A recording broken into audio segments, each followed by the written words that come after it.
മാലേഗാവ് സ്ഫോടന കേസ് വിധി വന്നിരിക്കുന്നു.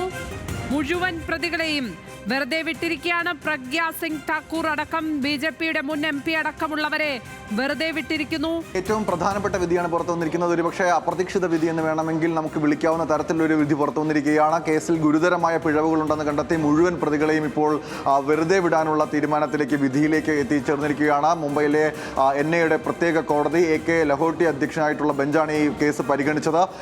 പരിഗണിച്ചുകൊണ്ട് കോടതി നടത്തിയ നിരീക്ഷണത്തിനൊടുവിൽ മുഴുവൻ പ്രതികളെയും വെറുതെ വിട്ടിരിക്കുന്നു. ഈ കേസിൽ പ്രതികളായിട്ടുള്ള BJP MP പ്രഗ്യാ സിംഗ് ഠാക്കൂർ, അതോടൊപ്പം തന്നെ മുൻ സൈനിക ഉദ്യോഗസ്ഥരായിരുന്ന ശ്രീകാന്ത് പുരോഹിത് ഉൾപ്പെടെയുള്ള 6 പേർ, ഇവരെല്ലാവരും വിമുക്തരാണെന്നും ഇവർക്ക് മേൽ കുറ്റം ചുമത്താൻ അല്ലെങ്കിൽ കുറ്റം ചാർത്താൻ അത് തെളിയിക്കാൻ കഴിഞ്ഞിട്ടില്ല എന്നുമാണ് കോടതി നിരീക്ഷിച്ചിരിക്കുന്നത്. ഇവർക്ക് മേൽ ആരോപിക്കപ്പെട്ടിട്ടുള്ള സ്ഫോടനം ഉൾപ്പെടെയുള്ള കേസുകളിൽ ആ കേസുകൾക്കകത്ത് കൃത്യമായ തെളിവുകൾ ശേഖരിക്കാനോ ആവശ്യമായിട്ടുള്ള തെളിവുകൾ നിരത്തി ഇത് സ്ഥാപിക്കാനോ അന്വേഷണ സംഘത്തിന് കഴിഞ്ഞില്ല എന്നുള്ള ഗുരുതരമായ നിരീക്ഷണത്തോടു കൂടിയാണ് കോടതി ഇപ്പോൾ എല്ലാവരെയും കുറ്റവിമുക്തരാക്കിയിരിക്കുന്നത്.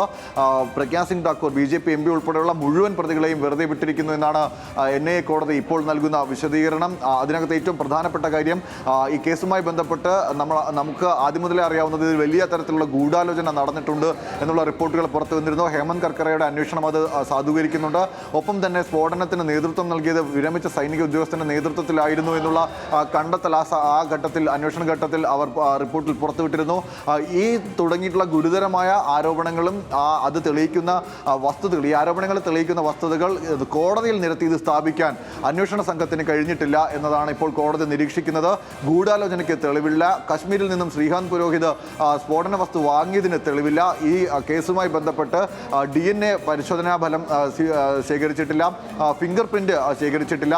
ഇങ്ങനെ തുടങ്ങി പ്രധാനപ്പെട്ട തെളിവുകളൊന്നും ശേഖരിക്കാതെയാണ് ഇത്ര കാലം ഈ കേസിന്റെ വിശദാംശങ്ങളുമായി അന്വേഷണ സംഘം NIA മുന്നോട്ട് പോയത് എന്നതാണ് ഏറ്റവും ഗുരുതരമായി കോടതി കണ്ടെത്തുന്ന പിഴവ്.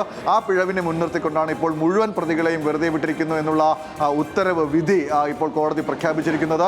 ഒരുപക്ഷെ BJPയെ സംബന്ധിച്ചിടത്തോളം അല്ലെങ്കിൽ ഹിന്ദുത്വ സംഘടനകളെ സംബന്ധിച്ചിടത്തോളം അവർക്ക് ആഹ്ലാദം നൽകുന്ന, സന്തോഷം നൽകുന്ന വിധിയാണ് പുറത്തു വന്നിരിക്കുന്നത്.